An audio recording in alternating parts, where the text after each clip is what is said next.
Hello dear students, मेगामाइंड studies के lecture series में आपका स्वागत है। पिछले लेक्चर में हमने देखा टाइप्स ऑफ डिकम्पोजिशन रिएक्शंस। इस लेक्चर में हम डिस्प्लेसमेंट रिएक्शन और डबल डिस्प्लेसमेंट रिएक्शंस को समझेंगे। तो डिस्प्लेसमेंट रिएक्शन के लिए आपके सिलेबस में है एक्टिविटी 1.9। तो टेक 3 आयरन नेल्स, आपको 3 लोहे की कील यानी आयरन नेल्स लेना है। Clean them by rubbing with sand paper. जैसे कि एक्टिविटी 1.1 में भी सैंड पेपर का बात आई थी। सैंड पेपर एक पेपर होता है जिससे आप कोरोजन को हटाते हैं। भाई जो नेल्स है उस पर थोड़ा सा रस्टिंग हो सकता है, तो उसको हटाने के लिए हम सैंड पेपर का यूज करेंगे। Take 2 test tubes marked as A and B. Suppose यहाँ पर हमने ये जो टेस्ट ट्यूब ली है ये ए है, ओके, और ऐसी ही एक टेस्ट ट्यूब लेना है बी, ठीक है। Take about 10 ml of copper sulphate solution. तो कॉपर सल्फेट सॉल्यूशन जो है बेटा, इसका नेचुरल कलर होता है ब्लू, ठीक है। तो कॉपर सल्फेट जो है CuSO4.5H2O इसका फॉर्मूला है और इसका नेचुरल कलर क्या होता है, ब्लू। जैसे कि आपको इस टेस्ट ट्यूब में दिख रहा है, ये ब्लू कलर का जो सॉल्यूशन है it is copper sulphate, okay. Tie 2 iron nails with a thread and immerse them carefully in the copper sulfate solution in test tube B for ये टेस्ट ट्यूब B है, okay. तो ये test tube क्या ले रखी है आपने, test tube B। Test tube A जो है उसको एज इट इज रहने देना है, उसमें आपको कोई आयरन नेल डीप नहीं करना है। तो यहाँ पर ये जो टेस्ट ट्यूब B है इसमें 20 मिनट्स के लिए 2 आयरन नेल जिसको आपको थ्रेड से टाई करके इस तरीके से बांध देना है। तो ये यहाँ पर टेस्ट ट्यूब स्टैंड है, there is a test tube, there are 2 iron nails और ये आयरन नेल्स जो है थ्रेड के थ्रू बांध दी गई है और 20 मिनट के लिए इस अपैरेटस को एज इट इज रखना है आपको। Compare after 20 minutes take out the iron nails from the copper sulphate solution. तो कॉपर सल्फेट सॉल्यूशन से आयरन नेल्स को बाहर निकालना है and compare the intensity of the blue colour of copper sulphate solution in test tube A and B. जैसे कि मैंने आपको बताया था कि टेस्ट ट्यूब ए में सिर्फ कॉपर सल्फेट सॉल्यूशन आपने लिया है और इसको एज इट इज छोड़ दिया है, ओके, उसमें कोई आयरन नेल नहीं डालना है। टेस्ट ट्यूब बी जो है जैसे कि आपको दिख रहा है यहाँ पर, इसमें आयरन नेल्स 2 आयरन नेल्स आपको डालना है। 20 मिनट्स तक आपको अनडिस्टर्ब रखना है इसको और आफ्टर 20 मिनट आपको आयरन नेल्स को बाहर निकालना है और आपको टेस्ट ट्यूब ए और बी के कलर को कंपेयर करना है, okay. Also compare the color of the iron nails dipped in the copper sulfate solution with the one kept aside। मतलब जो आयरन नेल आपने शुरुआत में कितनी आयरन नेल्स ली थी, 3 आयरन नेल्स ली थी। तो 2 आयरन नेल तो आपने टेस्ट ट्यूब बी में डीप कर दी, एक आयरन नेल जो है वो बची है। तो आपको आयरन नेल्स के भी कलर को कंपेयर करना है, ओके। अब आप देखेंगे कि जो आयरन नेल आपने असाइड यानी अलग से रखी थी और iron nail taken out from copper sulphate solution, दोनों के कलर में क्या आ गया है, चेंज आ गया है, जो कि आपको डिफरेंस क्लियर दिख रहा है डायग्राम में। इसके बाद कॉपर सल्फेट का जो सॉल्यूशन है टेस्ट ट्यूब ए में जो था और टेस्ट ट्यूब बी में जो था, आप देख रहे हैं the blue colour of copper sulphate fades. Copper sulphate का जो ब्लू कलर है वो क्या हो गया है बेटा, फेड हो गया है। तो यहाँ पर ये reaction mixture test tube B में जो मेंशन किया गया है, तो आप देख रहे हैं आयरन नेल के कलर में भी डिफरेंस आया है और यहाँ पर कॉपर सल्फेट का कलर भी फेड हुआ है आफ्टर द रिएक्शन। तो ऑब्जर्वेशन क्या है, the iron nail become brownish in colour. ये आयरन नेल कौन से कलर में हो गई है बेटा, ब्राउनिश कलर में हो गई है after dipped in copper sulphate solution and the blue colour of copper sulphate solution fades. और आप देख रहे हैं कि जो blue colour, dark blue colour था कॉपर सल्फेट सॉल्यूशन का, वो फेड हो गया है, वो धीमा पड़ गया है, क्लियर है। तो यहाँ पर आयरन नेल्स जो है before dip in test tube and after dip in test tube in copper sulphate solution, उसका कलर क्या हो गया है, ब्राउनिश। और जो कॉपर सल्फेट सॉल्यूशन है टेस्ट ट्यूब ए में, जो कॉपर सल्फेट सॉल्यूशन है उसका कलर तो ब्लू बना हुआ है बिकॉज उसमें आपने आयरन नेल डीप नहीं की थी। लेकिन टेस्ट ट्यूब बी जिसमें आपने 20 मिनट्स तक 2 आयरन नेल्स डीप की थी, उसका कलर जो है वो थोड़ा क्या हो गया है, फेड हो गया है, ओके। तो ये जो रिएक्शन अभी हुई है बेटा हमारे सामने, it is an example of displacement reaction. तो what are displacement reactions? those reactions in which more reactive metal displaces the less reactive metal, है ना। अभी आपने जो देखा, you know very well what is the formula of iron, Fe। तो Fe को जैसे ही आपने कॉपर सल्फेट सॉल्यूशन में डुबोया है, then we know that iron is more reactive metal, more reactive metal, ठीक है ना।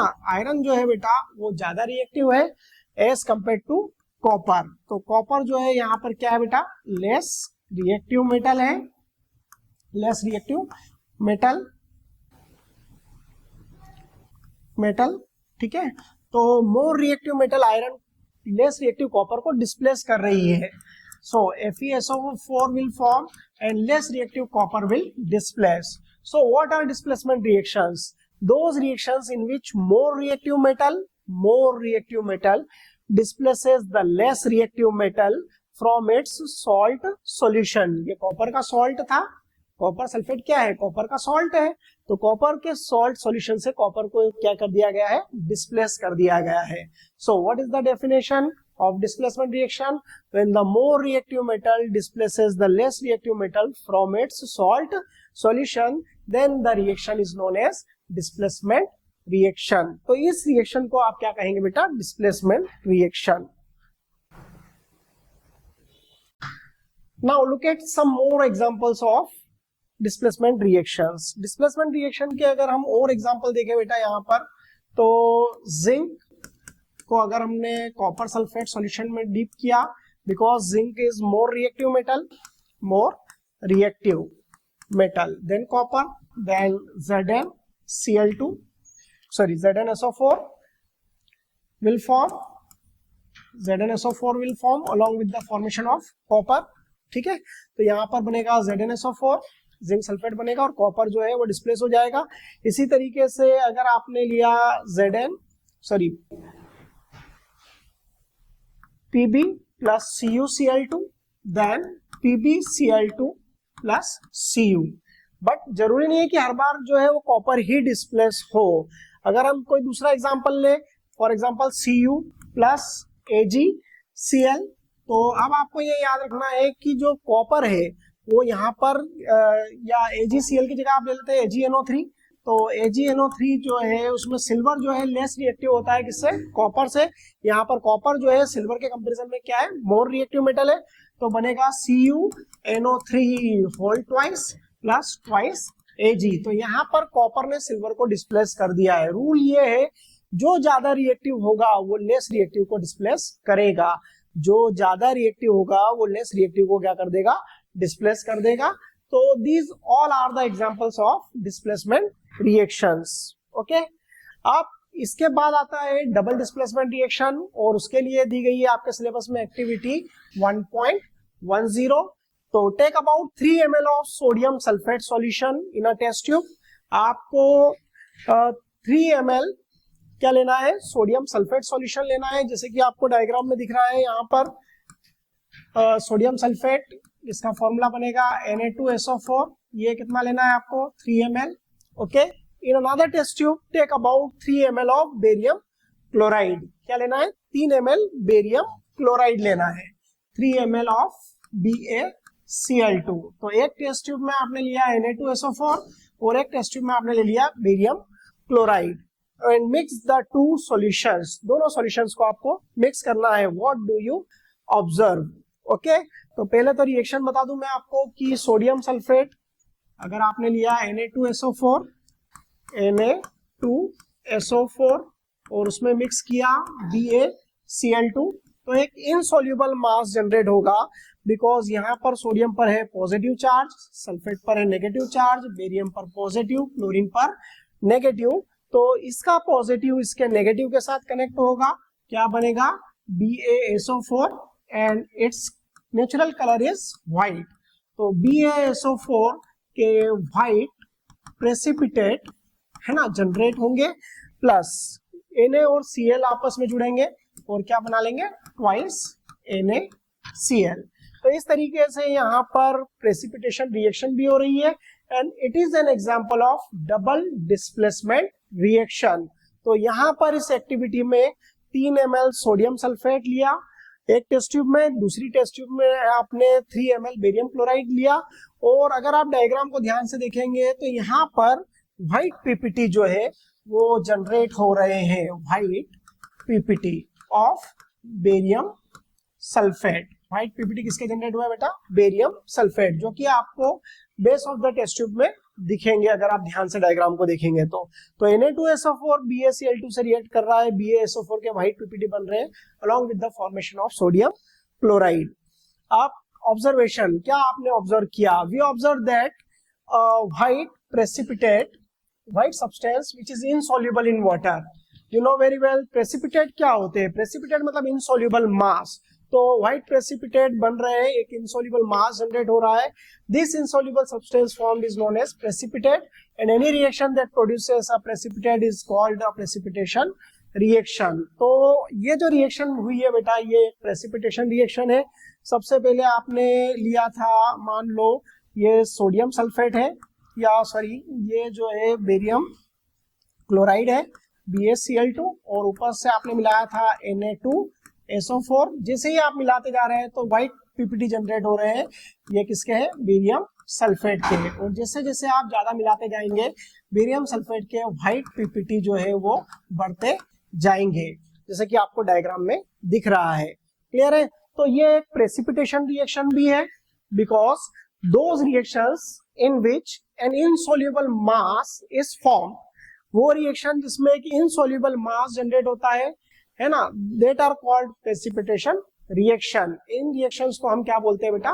प्रेसिपिटेशन रिएक्शन बोलते हैं, and the substance form is called a precipitate. Okay, तो ये एक डबल डिस्प्लेसमेंट रिएक्शन का भी एग्जांपल है। तो what are double displacement reactions? Double displacement reactions are those reactions in which ions are exchange. क्योंकि अगर आप देखें तो यहाँ पर आयंस का क्या हुआ है? एक्सचेंज हुआ है। तो जब आयंस एक्सचेंज होंगे तो ये डबल डिस्प्लेसमेंट रिएक्शन मानी जाएगी। ओके, तो ये पॉजिटिव इस नेगेटिव के साथ जाएगा, ये पॉजिटिव इस नेगेटिव के साथ। So those reactions in which ions are exchange are called double displacement reactions. ठीक है, नाउ रिकॉल एक्टिविटी 1.2। एक्टिविटी 1.2 को आपको रिकॉल करना है बेटा। तो एक्टिविटी 1.2 अगर आप रिकॉल करेंगे तो वहां पर क्या हुआ था? वहां पर यह हुआ था कि जैसे ही आपने लिया था lead nitrate PbNO3 whole twice plus उसमें मिलाया था potassium iodide. Then after the reaction a yellow PPT of lead iodide PbI2। कैसे पीपीटी बने थे? Yellow PPT. और क्या फॉर्म हुआ था साथ में? Potassium nitrate twice KNO3। So write the balance chemical equation for this reaction. तो ये आपकी इक्वेशन हो गई। What was the colour of the precipitate form? Precipitate form हुआ था, उसका कलर क्या था बेटा? येलो। और इसकी बैलेंस केमिकल इक्वेशन ये यहां लिख दी है मैंने। Is this also double displacement reaction? So yes, it is also an example of double displacement reaction। तो ये भी एक डबल डिस्प्लेसमेंट रिएक्शन का क्या है बेटा? एग्जाम्पल है। ओके, तो फर्स्ट जो क्वेश्चन है उसका आंसर आएगा कैसे पीपीटी जनरेट हुए हैं? Yellow PPT. ठीक है ना। सेकंड का आंसर ये रहा और थर्ड का आंसर ये रहा। ओके, तो yes, it is also an example of double displacement reaction. Okay, what is the difference between displacement and double displacement reaction? ये एनसीईआरटी का क्वेश्चन है, इंपॉर्टेंट क्वेश्चन है। तो आपने देखा कि जो डिस्प्लेसमेंट रिएक्शंस है, इन displacement reactions more reactive element displaces the less reactive metal. जैसे कि यहाँ पर दिख रहा है आपको जिंक जो है क्या है? मोर रिएक्टिव मेटल है ना। और कॉपर जो है क्या है? लेस रिएक्टिव मेटल है। तो मोर रिएक्टिव जिंक जो है लेस रिएक्टिव कॉपर को क्या कर दे रहा है? डिस्प्लेस कर दे रहा है। मतलब एक single element more reactive, single element less reactive को क्या कर रहा है? डिस्प्लेस कर रहा है। But in double displacement reactions exchange of ions are taking place. जैसे BaCl2 और K2SO4 का एग्जांपल है, तो इसके पॉजिटिव के साथ इसका negative BaSO4 and twice KCl। तो यहाँ पर आयंस का क्या हुआ है बेटा? एक्सचेंज हुआ है। ये डबल डिस्प्लेसमेंट रिएक्शन है। तो डिफरेंस क्लियर है आपको? सिंगल डिस्प्लेसमेंट रिएक्शन में एक मोर रिएक्टिव मेटल दूसरी लेस रिएक्टिव मेटल को डिस्प्लेस कर रही है, और जो डबल डिस्प्लेसमेंट है उसमें आयंस का क्या हो रहा है, एक्सचेंज हो रहा है। तो डबल डिस्प्लेसमेंट रिएक्शन में exchange of ions are taking place. एक और क्वेश्चन है जो कि कॉम्पिटेंसी बेस्ड क्वेश्चन, जैसे कि सीबीएसई ने कहा है कि आप लोगों को जो एग्जाम्स होगी सीबीएसई की उसमें कॉम्पिटेंसी बेस्ड क्वेश्चंस का वेटेज ज्यादा रहेगा। तो इसी टाइप का एक क्वेश्चन हमने लिया है, consider the following reaction A plus B C A C plus B and A B plus C D A C plus B D, identify the type of reaction mentioned about first and second. तो ये आपको देखते से ही clear हो जाना चाहिए कि जो फर्स्ट रिएक्शन है इसमें ये मोर रिएक्टिव मेटल है, ये लेस रिएक्टिव है, तो मोर रिएक्टिव एलिमेंट ने लेस रिएक्टिव को डिस्प्लेस कर दिया है। तो फर्स्ट रिएक्शन क्या है बेटा, डिस्प्लेसमेंट रिएक्शन है, रिएक्शन। और जो सेकंड रिएक्शन है उसमें आयंस का एक्सचेंज हो रहा है, पॉजिटिव नेगेटिव पॉजिटिव नेगेटिव, ये पॉजिटिव के साथ ये नेगेटिव, और यहाँ पर सॉरी ये गलत हो गया है, ओके। तो यहाँ पर एलिमेंट्स में जो आयंस है उनका क्या हुआ है, एक्सचेंज हुआ है। ये ए के साथ गया है सी, तो सपोज ये पॉजिटिव है तो ये क्या है, नेगेटिव है, ये नेगेटिव है तो ये क्या है, पॉजिटिव है। तो बी के साथ क्या गया है, डी गया है। इस तरीके से आयंस का क्या हुआ है, एक्सचेंज हुआ है। तो ये आयंस का एक्सचेंज जब भी होगा ये क्या है, डबल डिस्प्लेसमेंट रिएक्शन। कौन सी रिएक्शन है, डबल डिस्प्लेसमेंट रिएक्शन।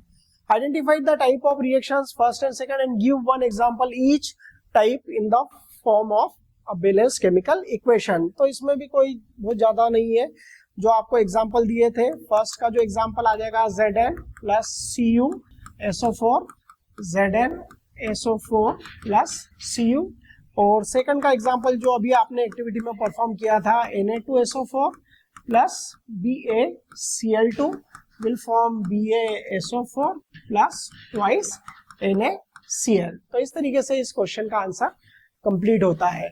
ओके बेटा, तो आई होप कि आपको लेक्चर पसंद आया होगा, और ऐसे ही और एनसीईआरटी के टॉपिक्स को समझने के लिए आप बने रहिए हमारी लेक्चर सीरीज के साथ। अगर आपको वीडियो अच्छा लगा है तो इसको लाइक कीजिए, शेयर कीजिए। Thank you.